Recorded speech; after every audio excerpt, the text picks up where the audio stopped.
listening to the episode 101 of The Place of Sound, and I'm your host, Katerina Kalinowska.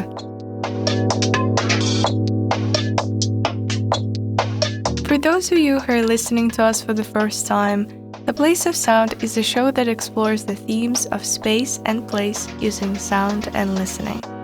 This is done through a variety of audio media production formats, so you can expect to do a few different types of listening in a single show. Episodes consist of what we refer to as audio portraits or oral history-style interviews that explore topic of home, soundscape compositions which use everyday sounds to communicate the personal and social significance of a given place, and we typically end the episode with a short documentary-style piece that explores the place-based identity of the producer. The aim with these projects is to allow the producer to think about the places that made them who they are today. These are the types of projects you can expect to hear on The Place of Sound, and all of them are produced by students here at Carleton University. They're what gets produced in COMS 4501 Digital Media Production, which is a fourth-year workshop course in the Communication and Media Studies program.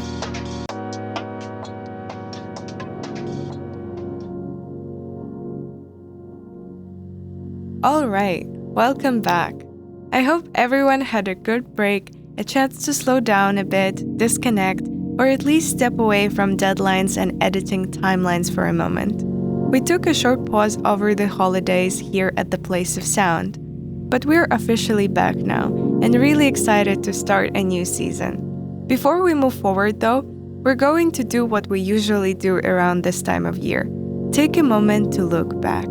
Today's episode is the first in a short 3-part retrospective where we'll be revisiting some of the student work that aired on the Place of Sound throughout 2025. Each episode will focus on a different project format, and today we're starting with audio portraits.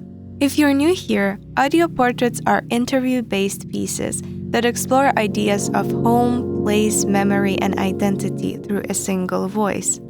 They're edited to feel intimate and reflective, almost like listening in on someone thinking out loud. In this episode, you'll hear 4 audio portraits from 2025.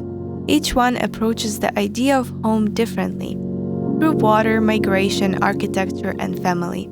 Taken together, they form a kind of listening map of how people carry home with them, remake it or return it in unexpected ways. We'll begin with a portrait created by McClintock-Luft, called In Two Places. In this piece, we'll hear from Adriana, who reflects on growing up near water and what it means to lose and then rediscover that connection after moving abroad. Through lakes and rivers across different places, she finds a sense of continuity, a way of feeling at home even when everything else changes. It's a portrait about movement, memory, and the strange comfort of familiar sensations. The feeling of being underwater, the quiet that comes with it, and how certain experiences can anchor us no matter where we are in the world. Over to you, Grace. For many people, home is a singularity. It's a place you've walked the streets of your entire life, or people you always have and always will be able to turn to when the going gets rough. But what happens when you have to move? How do you reconcile the familiarity of where you grew up with the homes that you create elsewhere? In this audio portrait, my friend Adriana speaks about finding connections to her childhood home in various lakes and rivers around the world. In the process, she reveals that no matter how many new homes you create, some things are universal. So I didn't realize how fortunate I was to be living by a lake my entire life until I was no longer living by a lake my entire life. And that first realization came when I was living in Germany. And there's no lakes there. We had this little pathetic river. I love the dry sand, but it was kind of a pathetic little river running through town, and that was it. And then one day we were on a camping trip and we went to Volksee, which is a little lake not too far from campus. And I don't know if I was feeling homesick or anything, but I just submerged myself in that body of water, and suddenly I felt like I was at home. And I realized that if I was underwater, I could be in in my lake at home because it feels like the exact same, you know, just like being underwater. And at that point I realized, oh, this is like almost like relieving. It's like really comforting. And it kind of like became a way to like relieve stress for me, actually. So when I was a camp counselor in New Brunswick, even though New Brunswick is also a place I kind of consider home despite not having lived there very long, I found myself still like submerging myself in the river. And it was like, oh, you're underwater, like nothing else, like there's no, like the world is just quiet. And it's just like, oh, I could be 12 in my lake at home. I get to be in two places at once in a way, which is kind of nice. The first year of university, I laughed a lot because I met somebody and they were like, I moved to Ottawa because it's so close to water. And I was like, what? Because I grew up in a city that was literally called the City of Lakes. And I was like, you're joking. But they're like, it has the river and it has the canal and it has the other river. And that's a lot of water for some people. And I was like, whoa, I didn't realize that. It didn't feel like a lot of water at all for me. And then first year, I felt like a little water deprived, which is actually why I started rowing. Being on the water every day made me really feel connected to the physical place in a sense. I felt really in tune with Ottawa. Listening to that piece, I kept thinking about how some places don't just feel like home, they regulate you. I've always lived in cities with a lot of water. Kyiv, Vienna, Ottawa, rivers, lakes, canals. Water has always been a part of the background of my daily life. It's where you go to think, to calm down, to reset. And I honestly can't imagine what it would feel like to live somewhere without it. There's something about being near water that makes a place legible to me. Even if I don't know the streets yet, even if I'm new, the presence of water creates a kind of orientation. It tells you where you are. It holds memory differently. You don't need language for it. Your body just knows. What struck me in Adriana's portrait was how water became a portable sense of home. Not tied to one lake or one country, but to a feeling. Being submerged, being quiet, being held. That idea that you can be in two places at once just by entering the same sensory place really stayed with me. And it made me think about how often we talk about home as something fixed.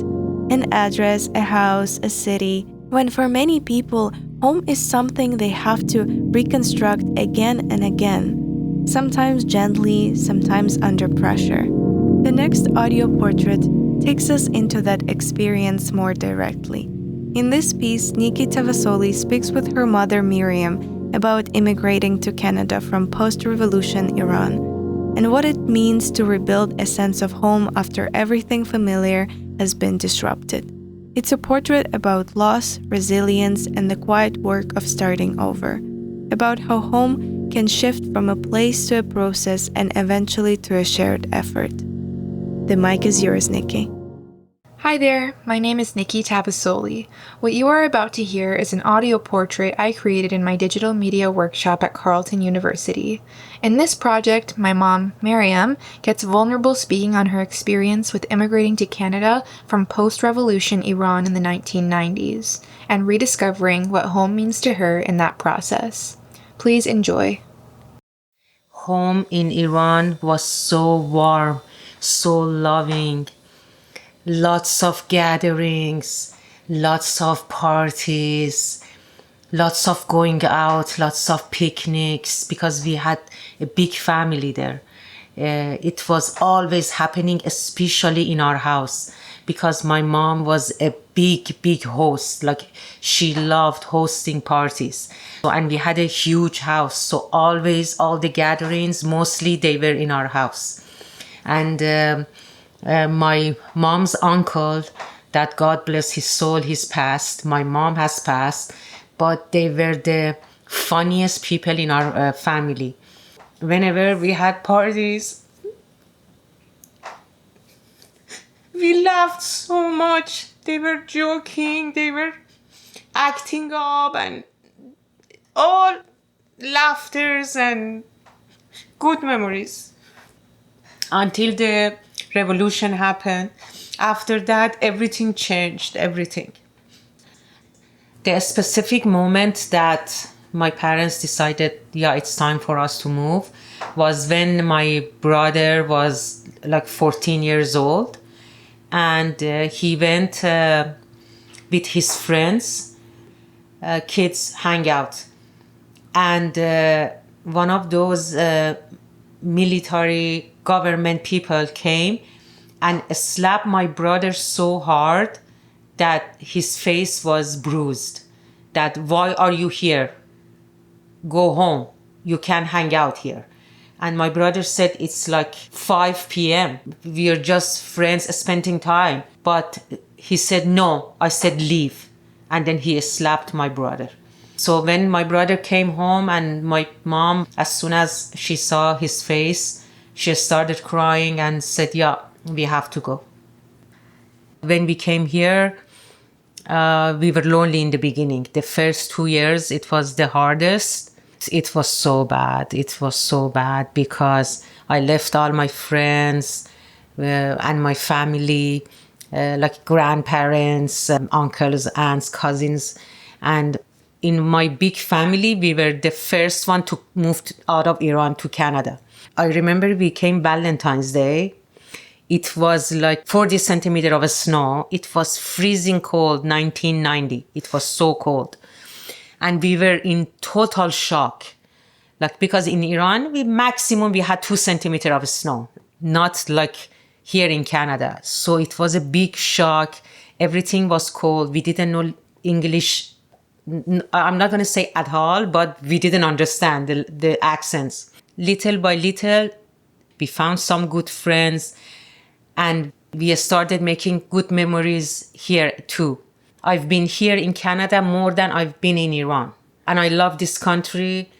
I love all the memories I had in Iran, and also I have loved the memories I have here. I love the people I met here. I love the friends we met here. But we knew it. We moved to Canada to make a better life. We knew it's going to be hard. We did it because we had the love of my parents and my brothers and sister. So we stick together. We worked hard. And before we know it, everything was good.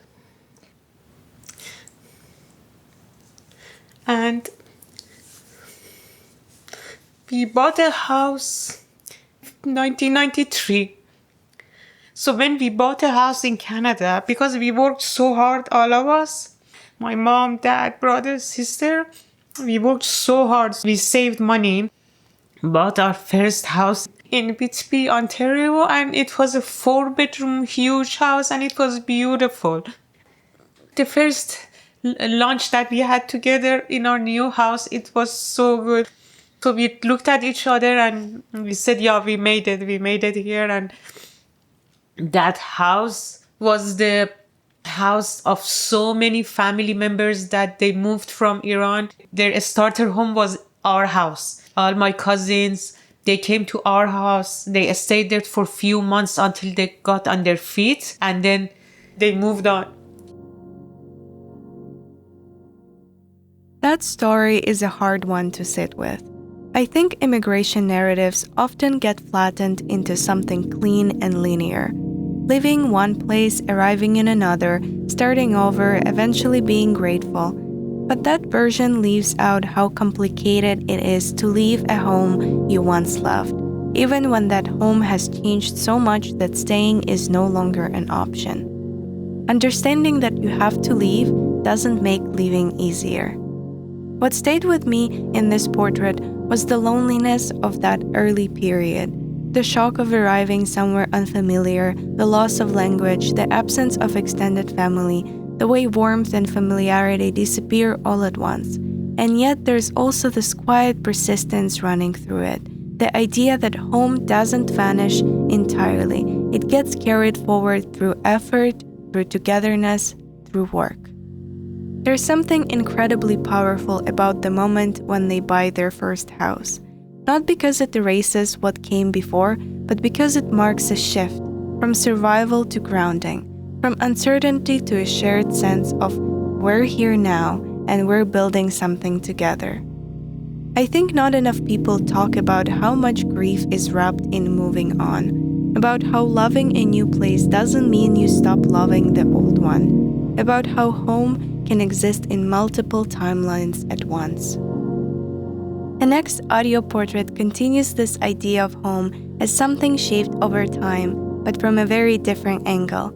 In this piece, Roger Chan speaks with his landlord, Peter Lawrence, an architect whose journey of home begins in wartime England and eventually settles in Ottawa. Through constant movement, rebuilding, and design, Peter reflects on how home can be created deliberately, shaped through care, labor, and long-term commitment. Take it away, Roger. Hello, my name is Roger Chan, and in this audio portrait you'll be hearing from my landlord, Peter Lawrence, who by trade is also an architect. Listen as he takes you on his journey of home, which begins in England during World War II and brings him all the way here to Ottawa. You'll also hear how he designed his own house and turned it into a home. I hope that you enjoy. And without further ado, let's throw it over to Peter. My name is Peter Lawrence. I live in the West End of Ottawa. I'm originally from England, so my accent is different from locals. But I've lived in many locations in England, including during World War II. Had to keep moving. And here I've only lived in Ottawa because I came here for 2 years in 1962. I was born in 36 and the war started in 39.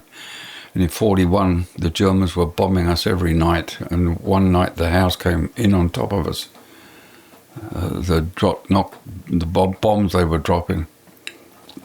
We had to move 3 times within the vicinity of several hundred yards. Plus I moved into Essex with relatives, and then I went to Yorkshire. I was evacuated to avoid the bombing by the Germans, and then ended up in Essex.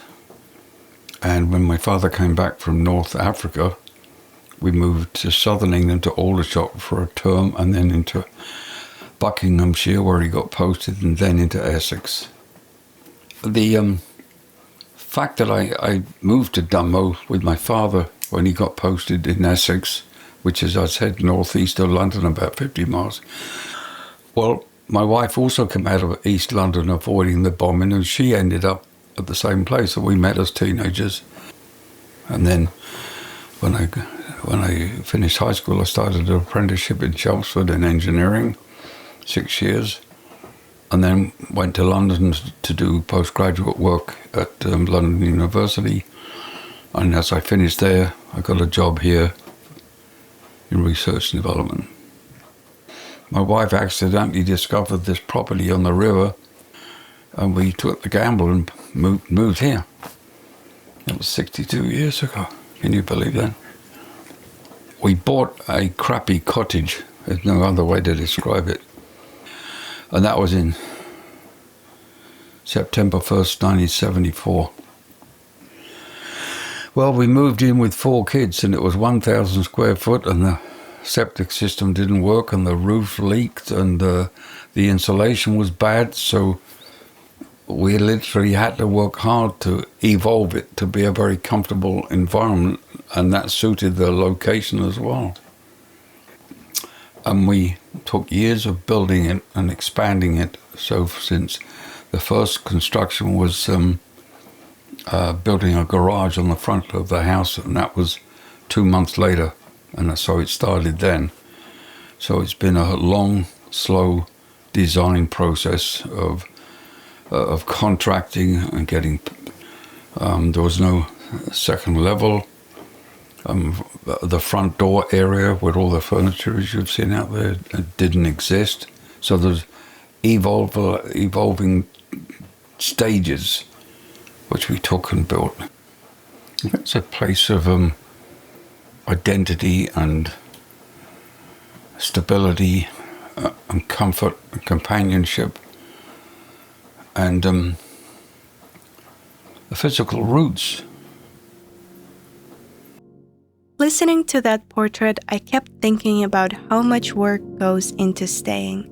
So often stories of home focus on arrival, where someone ends up, where they finally settle, But Roger's piece reminds us that home can be something you build slowly, piece by piece, over decades. Something that isn't found all at once, but shaped through time, labor, and care. Peter's story spans war, displacement, migration, and rebuilding, and yet what stays consistent is that idea of commitment to a place, to people, to the act of making something livable. The house itself changes, evolves, expands, but the intention behind it stays the same: stability, comfort, continuity. There's something grounding about that, about choosing to invest in a place even when the past has been unstable, about creating roots not because they were handed to you, but because you decided to put them down. And it made me think about how home isn't only something we build outwardly, through walls, rooms, and structures, but also something we carry inwardly, through relationships, through family, through the people who remember us, and whom we remember in return. The final audio portrait of today's episode brings us into that space. In this piece, Sam Millette sits down with his grandmother to reflect on motherhood, loss, and what it means to carry love across generations. It's a quiet, deeply personal conversation, one that reminds us that home can always exist in moments, gestures, and memories that stay with us long after they happen. Over to you, Sam. My name is Sam Millette, and I'm a fourth-year student in the Communications and Media Studies program at Carleton University. This audio portrait is of my grandmother, who I had a great conversation with about her life and what it means to be a mother and a grandmother, and I was able to get a great story from her about my cousin and her grandson Patrick, who tragically passed in 2022. I hope you enjoy.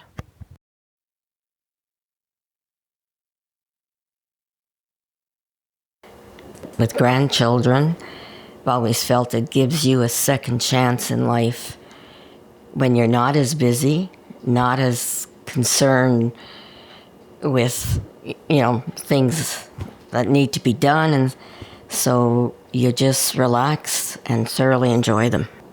It's a difficult line to cross in the sense that you want your kids to have freedom and explore and so on, but there's this mère poule, which like a mother hen type of thing, that you just want to protect them. But when you're going through it the first time, raising children is you learn as you go. I just think there's things if you can go back, you would have done differently. But I can't think of anyone who at some point might not say, gee, I wish I had done this instead of that. And then after having lost Patrick, there was a tie broken there, and I have had quite a lot of loss in my life, but never a child. And I don't think there's a measurable way to know how that would affect someone. There just isn't, because I know how it affected me and the rest of the family, but with them, it was their child. And then when he got here, it was a blessing. As I often do when I know someone's coming, I unlock the door because I know they're coming. And I was towards the door, and then I saw the car, and I thought, what's he doing? And he was backing up. And I said, when he came in, I said, Patrick, you backed up. And he said, well, that's the safest way, Grandma. Then you can see when you're leaving. And I said to him, I don't back up into spots, And he laughed. And then we spent that whole day together. We had lunch together, and I think we played a game of Yahtzee or two. And then as he was leaving, and he put on his coat, and he had a real nice jacket on, like it was a kind of a cloth thing. And I didn't say anything, but it struck me. I said, he looks like a young man. And then he went and got in the car, and I was going to go and call out to him and say something, but as he went, he did a shoulder check, and he looked up, and I thought, no, if I call out, I'll distract him. So I didn't.